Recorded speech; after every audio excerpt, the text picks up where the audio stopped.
नमः। महारुद्रेभ्यो नमः।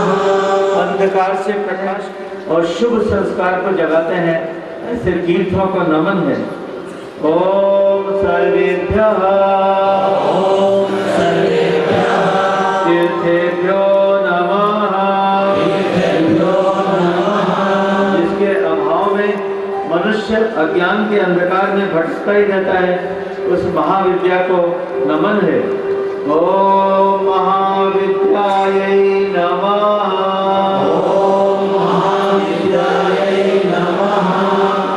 दुर्बलता से लगाव नहीं, जो उदंडता को सहन नहीं करता, उस महाकाल को नमन है। ओम एतत् कर्म प्रधान श्रीमन् महाकालाय नमः।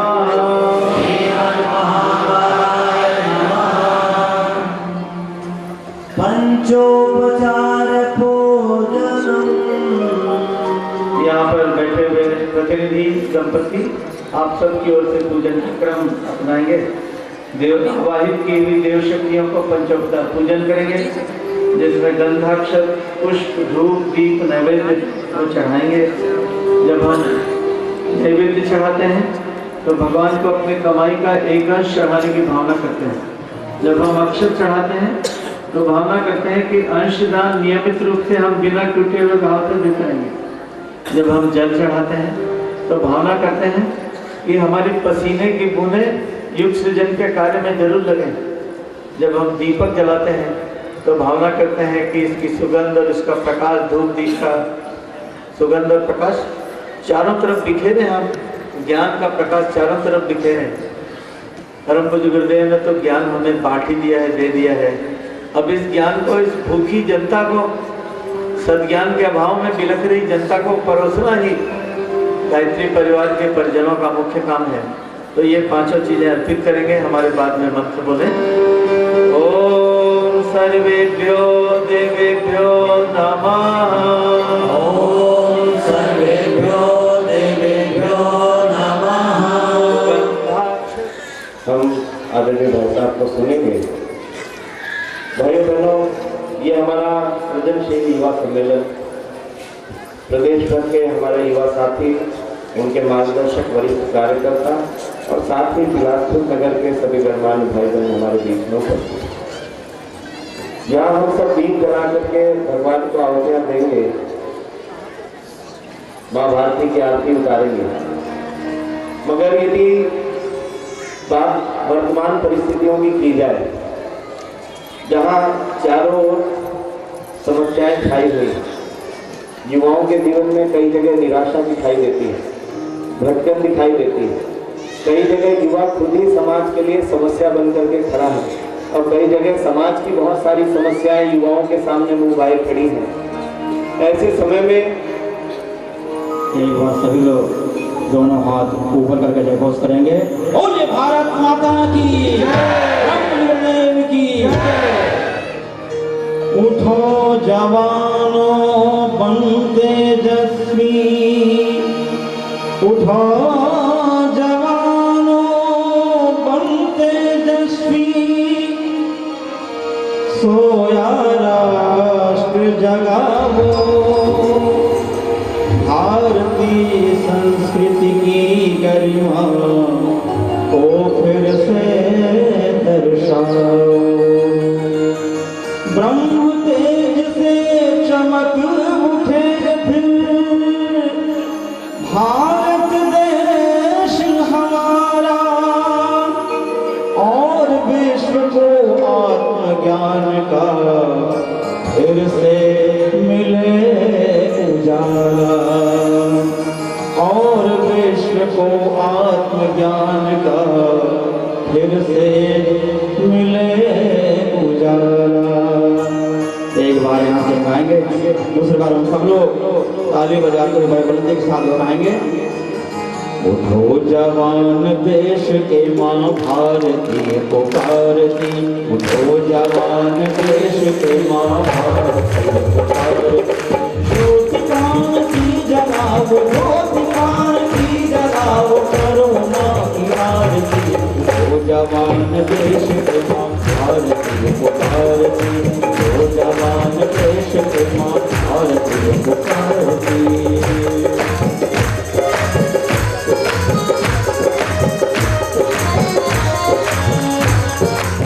मुकुट सजा हुआ हिमालय इसकी शान है, हिमालय इसकी शान है, हिमालय इसकी शान है। हो रहा है काम हिंद सागर महान है, सागर महान है, सागर महान है।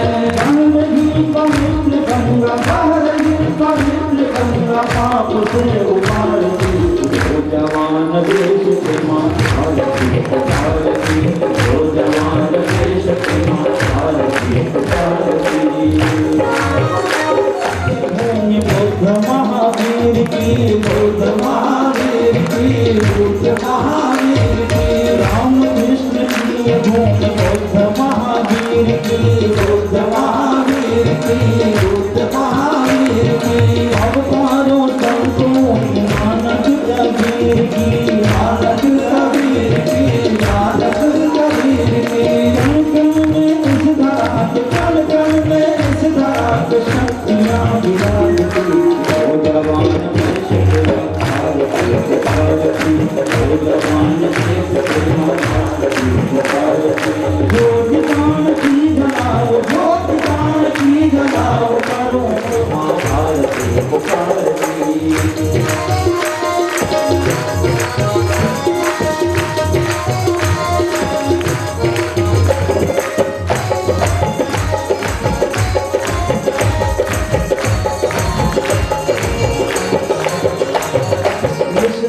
आजाद भगत सिंह से सपूत, भगत सिंह से सपूत, भगत सिंह से सपूत है।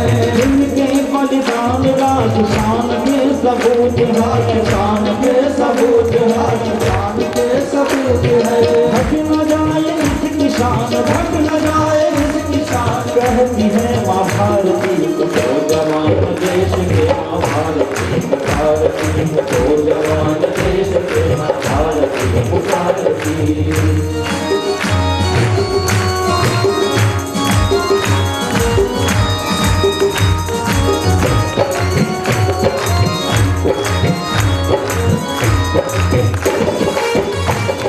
ऋषि आपसे अपील है, आपसे अपील है, आपसे अपील है। ऋषि पुत्रों युग ऋषि की आपसे अपील है, आपसे अपील है, आपसे अपील है। धर्म के सुधार में होती क्यों ढील है, होती क्यों ढील है, होती क्यों ढील है। आत्मशक्ति दुनिया को, आत्मशक्ति दुनिया को पतन से उबार दी।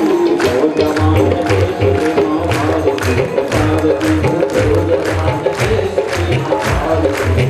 सभी लोग दोनों हाथ को ऊपर करके ताली बजाकर साथ बजाएं।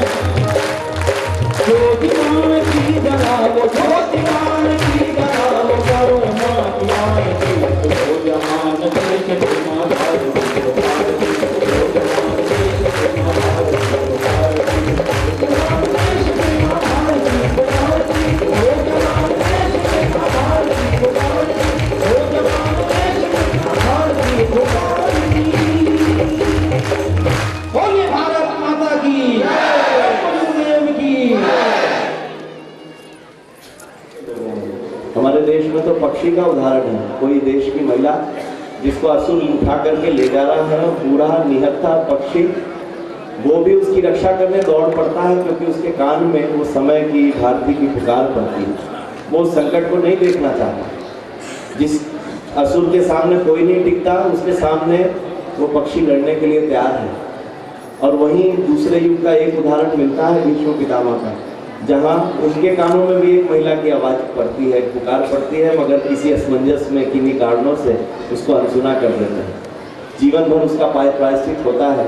जिस राज्य को बचाने की शपथ लेते हैं वो भी नहीं बचा पाते हैं और पश्चाताप भी होता है। तो ये अलग अलग समय की बात है। पुकार जो सुन लेता है तो जग जाता है, उस समय जग जाता है और चल पड़ता है, वो धन्य हो जाता है। ये वो सूत्र है, उठो जागो और अपने लक्ष्य की ओर चल पड़ो। ये दीपक प्रकाश दिखा रहा है आपको कि हमारा लक्ष्य कुछ ऊंचा है। उसी लक्ष्य को दिखाने के लिए, बताने के लिए हमारे बीच में डॉक्टर चिन्मय पंड्या जी भाई साहब उपस्थित हैं। इसी विषय पर हमारा मार्गदर्शन करेंगे। उत्तिष्ठत जागो, हे युवाओं उठो जागो। यदि आप युवा हो तो क्यों सो रहे हो? क्या तुम्हें आसपास की परिस्थितियां दिखाई नहीं देती? जागो और अपने जीवन को अच्छा बनाओ, अपने समाज को अच्छा बनाओ, दुनिया को, देश को ऊंचा उठाओ। कुछ ऐसी ही बात आदरणीय भाई साहब युवाओं से आह्वान करेंगे। भाई साहब शांति कुंज हरिद्वार से पधारे हैं। परिचय देना सूर्य को दीपक दिखाने की तरह है, फिर भी मैं ये घोषणा करूँगा। आदरणीय भाई साहब डॉक्टर चिन्मय पंड्या जी, जिनको पूज्य गुरुदेव ने अपने गोद में खिलाया। पूज्य गुरुदेव ये बात लिखते हैं कि बेटा इस पूरे युग निर्माण मिशन में हमने हर एक आत्मा को चुन करके बुलाया है। वो कहते हैं बारीक जैसे छानने वाले, सोना छानने वाले लोग नाली से भी सोना छांट लेते हैं, इतनी मेहनत करके ब्रह्मांड से एक एक आत्मा को हम आपको जोड़ा है। तो जब चुनने वाले गुरुदेव ने अपने घर में कैसी आत्मा को बुलाया होगा, ये बहुत ही सोचने वाली बात है। आदरणीय डॉक्टर चिन्मय पंड्या जी पूज्य गुरुदेव के घर में, सद्या दीदी के घर में पधारे। गुरुदेव ने, माता जी ने गोद में और अपने संगठन में आपका पालन पोषण किया। हरिद्वार में गायत्री विद्यापीठ से अपनी पढ़ाई करके उसके बाद MBBS भारत से करके और आप लंदन गए, वहाँ पे आपने मास्टर्स MRCP साइकोलॉजी में आपने MRC किया और उसके बाद आप रॉयल कॉलेज ऑफ साइकेट्री के सदस्य बन गए। और वहाँ पर जो हमारे दुनिया की बड़ी बीमारी जिससे कि आज बहुत सारे लोग पीड़ित हैं, डेमेंशिया और अल्जाइमर, ऐसे बड़े बड़े मनोरोगों के उपचार के लिए आपने वैश्विक स्तर पर कार्य किया और अभी भी कर रहे हैं। 2010 में आपने भी माँ भारती की पुकार को सुना, इनके कान में भी आवाज़ पड़ी, उठो जागो, हमारा देश बुला रहा है। माँ भारती बुला रही है और वहाँ से अपने उस जॉब को, नौकरी को छोड़ा और शांति कुंज आ गए। देव संस्कृति विश्वविद्यालय में प्रतिकुलपति के रूप में वर्तमान में आदरणीय भाई साहब अपनी सेवाएं दे रहे हैं। विश्व के एक नए विचारक के रूप में आदरणीय भाई साहब का उदय हुआ है। जहाँ भी जाते हैं हर व्यक्ति चाहता है कि जो ये विचार है गुरुदेव के, ये आज आवश्यकता है। जिस तरीके से, जिस भाव से, जिस अंतर की संवेदना के साथ आदरणीय भाई साहब रखते हैं कि हर व्यक्ति इस बात को मानने के लिए स्वीकार हो जाता है, प्रेरित हो जाता है कि नहीं, ये हमारे लिए आज की आवश्यकता है। आदरणीय भाई साहब देव संस्कृति विश्वविद्यालय के बच्चों का मार्गदर्शन तो कर ही रहे हैं, इसके साथ में भारत सरकार की बहुत सारी ऐसी संस्थाएं हैं जहां पर वो प्रबुद्धजनों का मार्गदर्शन लेती हैं, उनके माध्यम से बहुत सारे कार्य करती हैं। एक संस्था भारतीय संस्कृति के विकास के लिए बनाई गई है ICCR, भारतीय संस्कृति संबंध परिषद, इसके शासकीय निकाय के आप सदस्य हैं। आप आयुष मंत्रालय के सलाहकार परिषद के भी सदस्य हैं। आप शिक्षण प्रशिक्षण परिषद जो NCET, जिसमें कि पाठ्यक्रम के नवीनीकरण का कार्य होता है, आप उसके भी सदस्य हैं। इसके अलावा देश की और विश्व की ऐसी बहुत सारी संस्थाएं हैं जिसमें आदरणीय भाई साहब मार्गदर्शन करते हैं, उसके सदस्य हैं और समय समय पर लोगों को शिक्षण इत्यादि के क्रम में जाते हैं। बड़े बड़े संस्थान, चाहे IITs हो, भाभा एटॉमिक रिसर्च सेंटर हो, इसके अलावा DRDO हो, मिलिट्री एकेडमी हो, सभी जगह पर जाकर के लोगों का प्रशिक्षण, उनका मार्गदर्शन आदरणीय भाई साहब करते हैं। और इन सबसे बड़े, चूंकि हमारा ये युवा सम्मेलन है, आप एक यूथ आइकॉन है हम सबके लिए। एक ऐसे युवा जो हम सबके आदर्श हैं। बताते हैं कि एक युवा का जीवन कैसा हो तो हम लोग बहुत सहज रूप से आदरणीय भाई साहब को देख सकते हैं। बात करिए, जब आप भाई साहब के पास जाइए तो उनकी विनम्रता, जब भाई साहब के ज्ञान को सुनिए तो उनके ज्ञान का वो प्रकाश, उसकी प्रखरता और अपने साथियों को देने वाला प्यार और संवेदना। कहीं एक तरफ पूज्य गुरुदेव के ज्ञान की प्रखरता दिखाई देती है तो माता जी के हृदय की संवेदना दिखाई देती है। बड़ी श्रद्धा से हम आदरणीय भाई साहब को आमंत्रित करते हैं कि पधारें और हम सबका मार्गदर्शन करें। आदरणीय डॉक्टर चिन्मय पंड्या जी।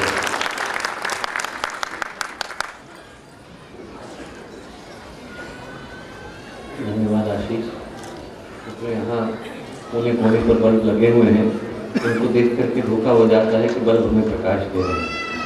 प्रकाश देने के लिए उसके पीछे बिजली लगी हुई है, उसके पीछे बिजली की जो तार है वो प्रकाश का कारण है। हम लोग को देख करके भी धोखा हो जाता है कि हम लोग जीवन में कुछ कर रहे हैं, पर हम लोग पीछे पूज्य का तप और उनका पुण्य काम करता है और उन्हीं के चरणों में अपने जीवन को समर्पित करते हुए, उन्हीं को याद करते हुए गायत्री मंत्र के साथ अपनी बात को आरम्भ करूँगा। और मित्रों, गायत्री मंत्र को हम लोग कहें, गायत्री परिवार के हम लोग सदस्य हैं। गायत्री परिवार में गायत्री मंत्र दिन प्रतिदिन का माध्यम है, भगवान तक अपनी श्रद्धा को पहुंचाने का, भावनाओं को पहुंचाने का। तो उन तक अपनी भावनाओं को पहुंचाएं उससे पहले गायत्री मंत्र के पीछे निहित भावना के विषय में 2 बातें कहना चाहता हूँ। इस संसार में भी आप लोग देखेंगे तो 3 तरह के रिश्ते हैं। एक तो जिनको हम लोग रक्त का संबंध कहते हैं, खून का रिश्ता कहते हैं, माता पिता है, भाई बहन है, पुत्र पुत्रियां हैं, ये हम लोगों के खून के रिश्ते हैं। जहाँ पे शरीर मिल जाते हैं, शरीर के तत्व मिल जाते हैं, वहाँ पर खून के रिश्ते बन जाते हैं।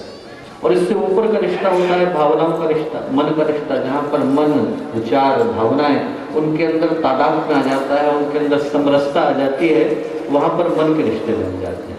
पति पत्नी है, मित्र हैं, दोस्त हैं, उनके बीच के संबंध मन के रिश्ते हैं।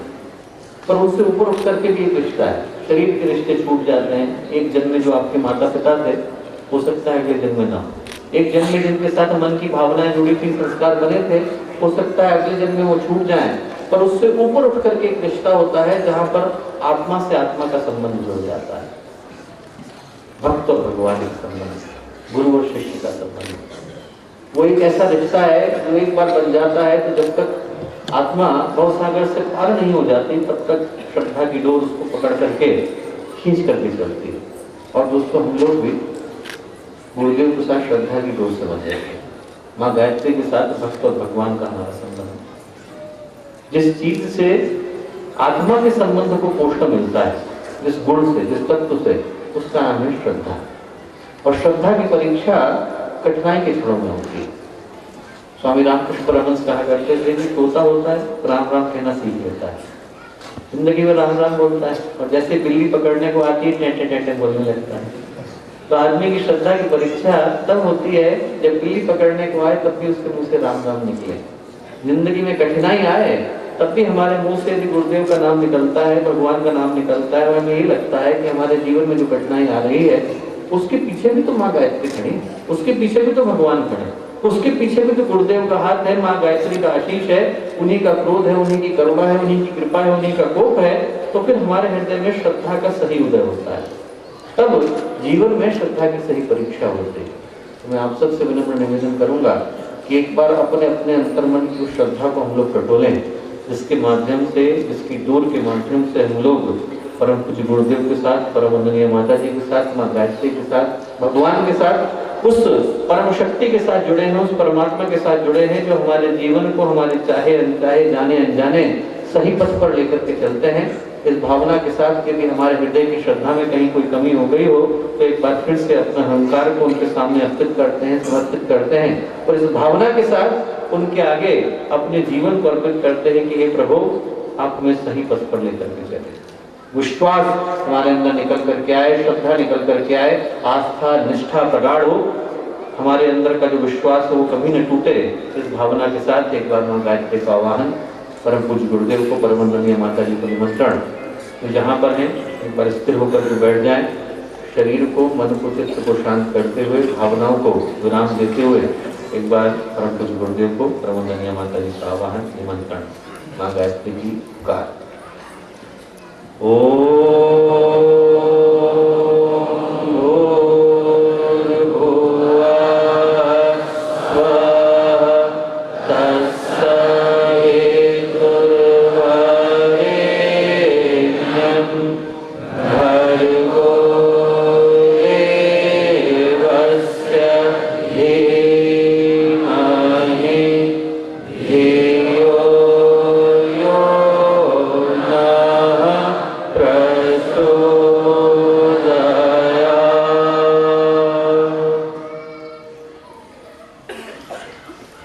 परम पूज्य गुरुदेव, परम वंदनीय माता जी के सूक्ष्म सानिध्य में, दिव्य संरक्षण में, बेलासपुर के इस पवित्र क्षेत्र में, रतनपुर की देवी महामाया के क्षेत्र में, उनके संरक्षण में, यहाँ के इस पवित्र प्रांगण में प्रांतीय युवा चेतना शिविर के इस अवसर पर हम लोगों के साथ मंच पर उपस्थित, हम लोगों का मार्गदर्शन कर रहे आदरणीय कालीचरण मामा जी, आदरणीय चौधरी मामा जी, आदरणीय दुबे मामा जी, यहाँ पर उपस्थित श्री योगेंद्र गिरी जी भाई साहब, दिलीप भाई साहब, आदरणीय श्री सिंह जी भाई साहब, मंच पर उपस्थित शांति कुंज की सभी संगीत की टोली के हम लोगों के भाई बहन, और यहाँ बिलासपुर क्षेत्र के सभी सम्मानित नागरिकगण और गायत्री परिवार के अपनों तथा हमारे सभी अपने गायत्री परिवार के प्यारे भाई और बहनों जो छत्तीसगढ़ के, बस्तर के, मध्य प्रदेश के विभिन्न स्थानों से यहाँ पर आए।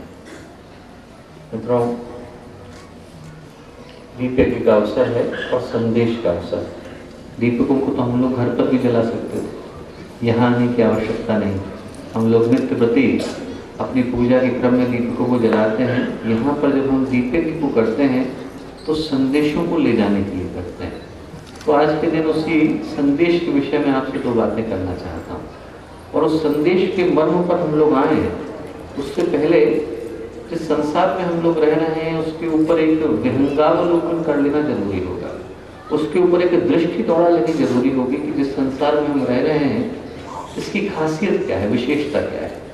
आप देखो, संसार के अंदर यूँ कहने को तो बहुत सी विशेषताएं हैं, पर जो एक विशेषता है जो कभी नहीं बदलती, वो ये नहीं बदलती कि इस संसार का एक एक क्षण पिछले क्षण की तुलना में नया है।